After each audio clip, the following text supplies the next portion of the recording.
આજે આપણે વાત કરીએ પેપ્ટિક અલ્સર ડિઝીઝની. પેપ્ટિક અલ્સર ડિઝીઝ એટલે કે હોજરીની અંદર તથા ડ્યુઓડેનમની અંદર થતા ડિઝીઝ વિશે.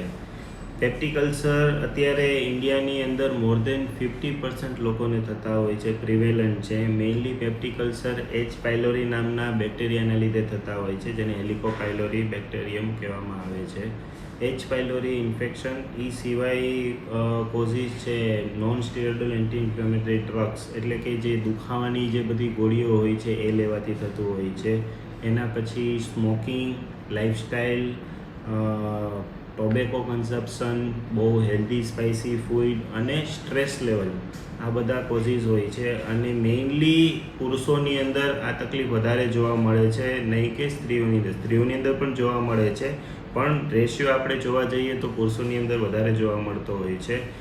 શું કરવું જોઈએ આવા લોકોને? તો આવા લોકોને જેને પેપ્ટિક અલ્સર એટલે કે જેને પેટની અંદર ઉપરના ભાગમાં દુખાવો હોય એને તાત્કાલિકપણે એનું નિદાન કરાવવું ખૂબ જરૂરી છે. એ અલ્સર શેના લીધે થાય છે, શેના લીધે તકલીફ થાય છે એ જોવું ખૂબ જ જરૂરી હોય છે.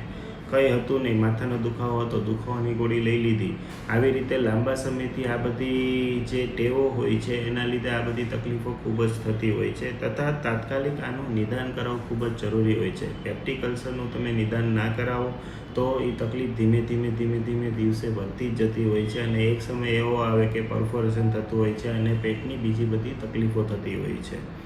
એ સિવાય જેમ પેશન્ટની જેમ ઉંમર વધતી જતી હોય છે એવી રીતે જે હોજરીનું જે અંદરનું જે ગેસ્ટ્રિક મ્યુકોઝા હોય છે એનું જે ફોર્મેશન, જે પ્રોટેક્ટિવ લેયરનું ફોર્મેશન થતું હોય છે એ પણ ડિલે થતું જતું હોય છે.